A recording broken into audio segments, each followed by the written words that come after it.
ओम श्री विष्णुपदाय कृष्णा कृष्णाय भूतले श्रीमते स्वामी नितान नमस्ते सरस्वती देवा गौरवाणी प्रचारण निर्वेश शून्यवादी पश्चात श्री कृष्ण चैतन्य प्रभु नित्यानंद श्री गदाधर श्री गौर भक्त वांछा कल्पतरो चो कृपा सिंधु एव च पतिना नाम पावने वो वैष्णव नाम तप्त कांचन गौरांगे राधे विनोद हरे कृष्णा कृष्णा कृष्णा हरे राम। आज का प्रसंग है राम भरत मिलाप।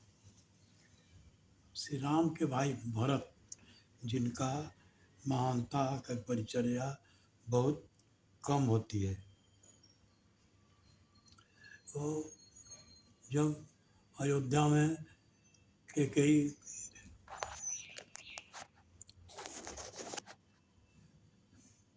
जब अयोध्या में राम को वनवास मिला और उनके पिता दशरथ जी का मृत्यु हुआ, तो ये उस समय वो अपने छोटे भाई शत्रुघ्न के साथ ननिहाल में थे।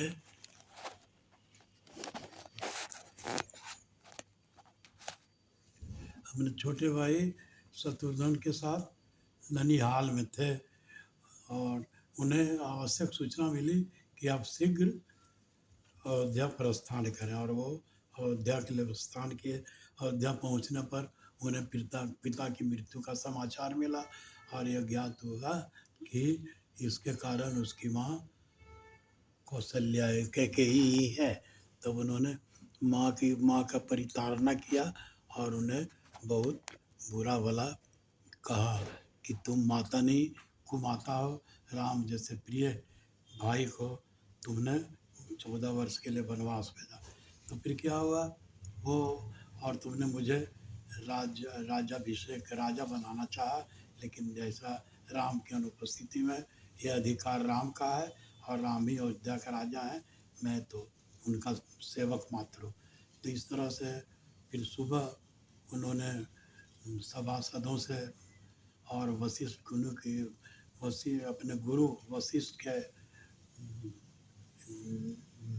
साथ मंत्रणा की और विचार हुआ कि राम को वापस लाना है अयोध्या और उन्हें ही राजा बनाना है, उनका राज्याभिषेक करके।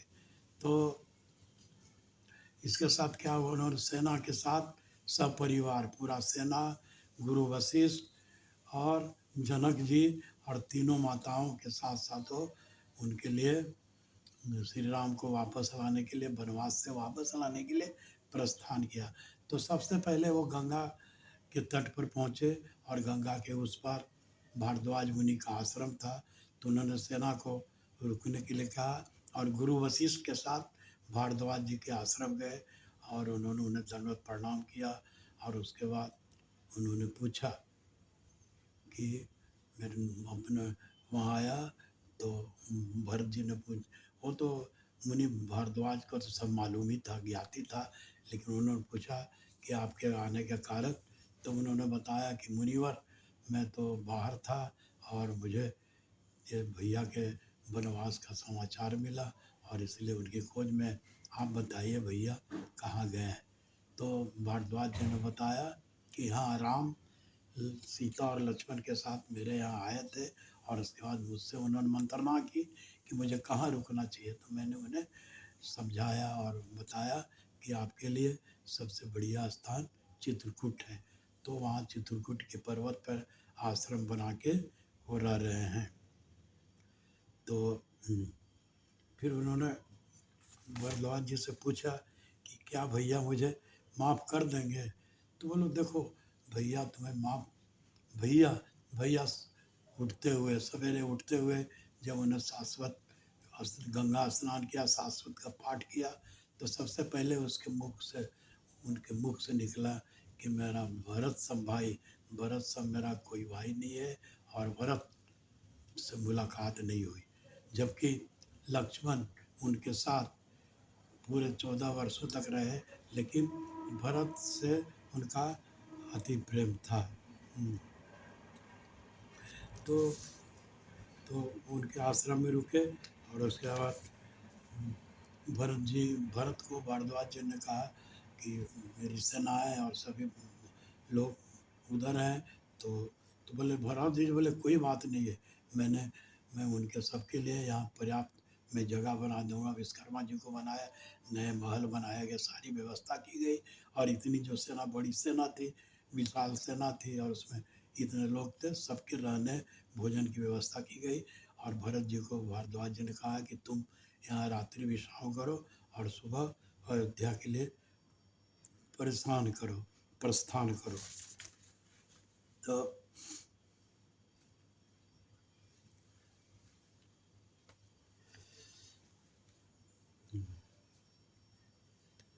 तो जब वो वहाँ पहुँचे,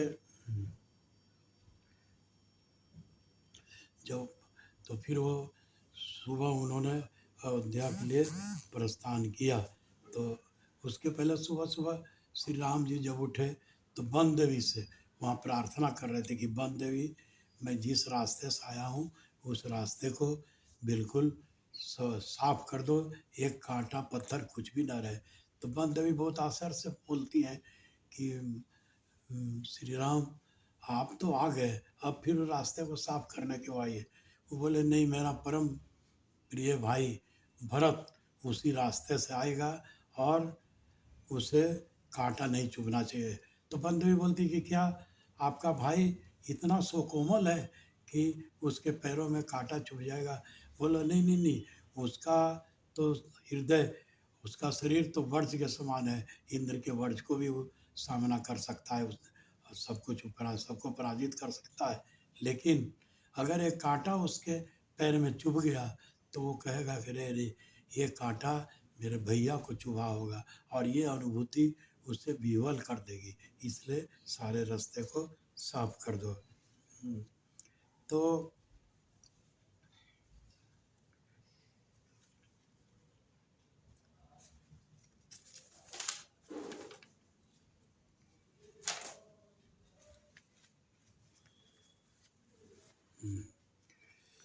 तो उसके बाद ये सभी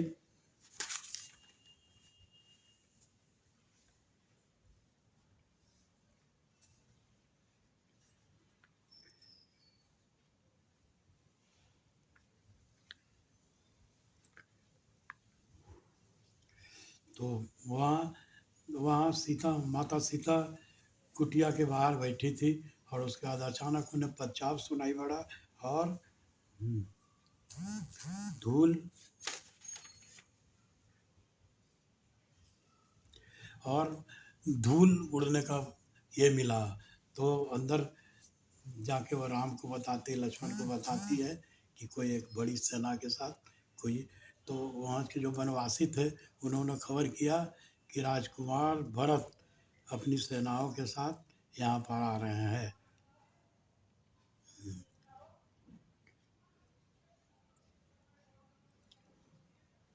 यह सुनकर लक्ष्मण क्रोधित हो जाता है और बोलता है, जैसी माँ वैसा बेटा, वो हम पर चढ़ाई करने के लिए आ रहा है भरत अपनी सेनाओं के साथ, और उसका लक्ष्य है कि हमें मार के अयोध्या का राज हड़प लेने के लिए।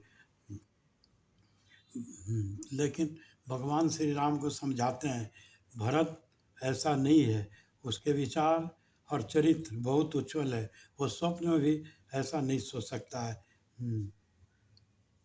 तो भरत अपने भाई राम से मिलने को आते थे। उनके साथ तीनों माताएं, कुल गुरु और राजा महाराजा जनक और सभी थे, सभी मिलकर राम को अयोध्या वापस लेने का आ रहे थे। और जैसे ही उन्होंने राम को देखा, उनके पैरों पर गिरकर लौट जाते हैं और अश्वों से पद प्रक्षालन करते हैं।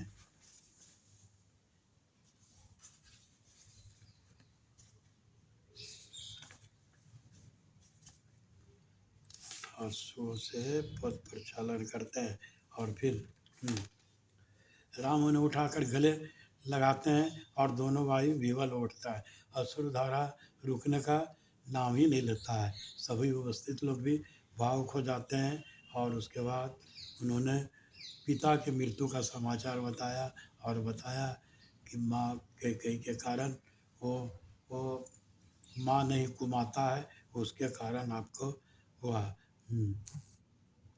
तो फिर इस तरह की वार्ता होते होते वो भरत से पूछते हैं राम कि तुम्हारे यहाँ आने का कारण क्या है?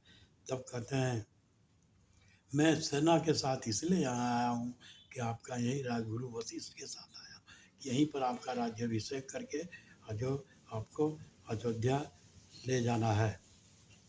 और लेकिन राम कहते हैं कि नहीं, मैं तो वचनबद्ध हूँ, पिता को वचन दिया है, और रघुकुल रीत सदा चली आई, प्राण जाए पर वचन जाए। तो उन्होंने तो क्या था, पूरी जनता का विश्वास था कि नहीं, राम ही अयोध्या के राजा हो सकते हैं, एकमात्र राज्यभिषेक उन्हीं को होना चाहिए। लेकिन उन्होंने जनमत का ये नहीं किया, जनमत का सम्मान नहीं किया, बल्कि बल्कि धर्म की नीति का सम्मान किया। उन्होंने भरत को समझाया कि देखो, मेरा उद्देश्य, मेरा मन का उद्देश्य माँ के कही तो मुझे सबसे प्रिय थी।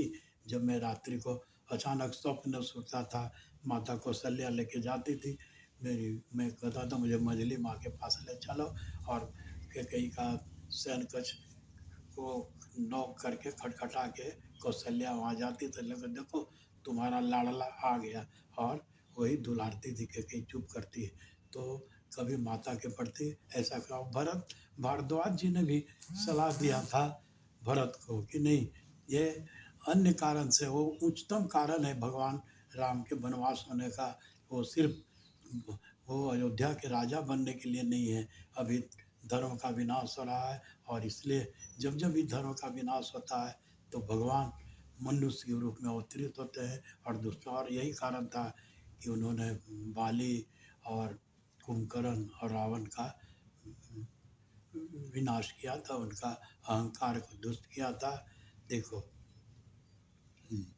तो इसलिए उनका अभिप्राय है, ये सब विधि का विधान है। और इसलिए, और उसके साथ साथ भी उन्होंने बताया कि उन्हें तो श्रवण कुमार के माता पिता का भी श्राप था कि पितृशोक में आपकी मृत्यु हो जाएगी। तो ये सब विधि के कारण है, कोई इसका कारण नहीं है। तुम कभी माता के प्रति द्वेष नहीं करना। और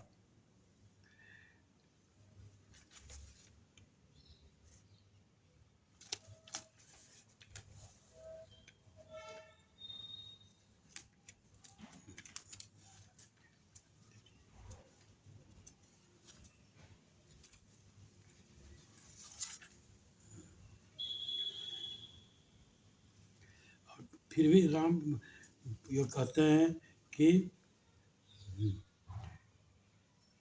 इस तरह से वचनबद्ध होने के कारण राम मना करते हैं। भरत दुखी मन से कहते हैं, अयोध्या पर सिर्फ भैया राम का ही अधिकार है। वनवास की अवधि समाप्त होते ही आप राज्य का भार आप अयोध्या चले आएंगे।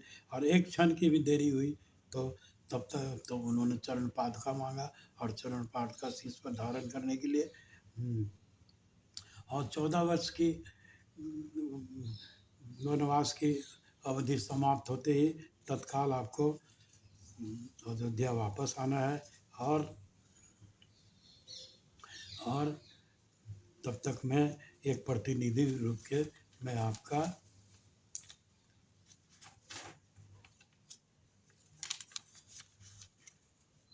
प्रतिनिधि के रूप में मैं आपका राजभाग संभालूंगा। तो फिर भक्तों की प्रतीक्षा लेने के लिए उसके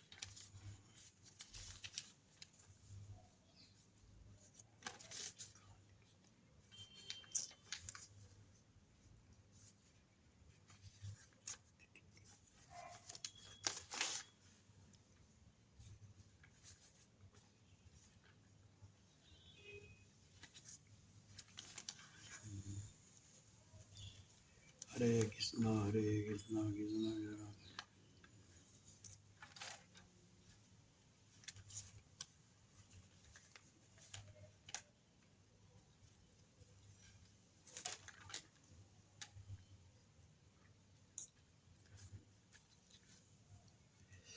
तो भगवान तो भक्तों की परीक्षा लेते हैं, वैसे तो अंतर्यामी है।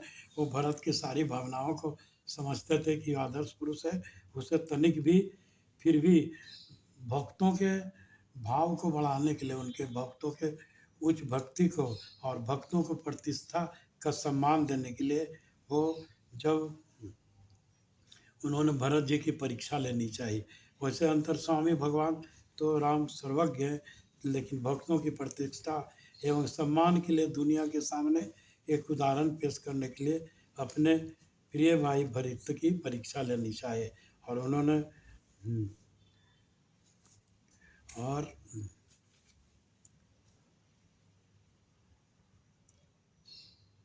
और उन्होंने अपने प्रिय भक्त हनुमान को नंदीग्राम भेजा, इसलिए कि तो जब रावण वध के बाद अयोध्या लौट रहे थे तो उन्होंने परीक्षा के लिए अपने प्रिय भक्त हनुमान को नंदीग्राम भेजा और पता लगाना चाहा कि क्या वो प्रसन्नतापूर्वक राम को अयोध्या सौंपना चाहता है या अपने पद से आसक्त हो गए हैं। तो हनुमान जी नंदीग्राम पहुंचते हैं और वहाँ का दृश्य देखकर उनका हृदय उल्लासित हो उठता है। भरत राजा होते हुए वहाँ एक तपस्वी का जीवन व्यतीत कर रहे हैं। वो पत्तों की छाल लगाए हुए हैं और क्या करते हैं, सिर्फ गौमूत्र में फुलाए हुए जौ का अनाज का करते हैं।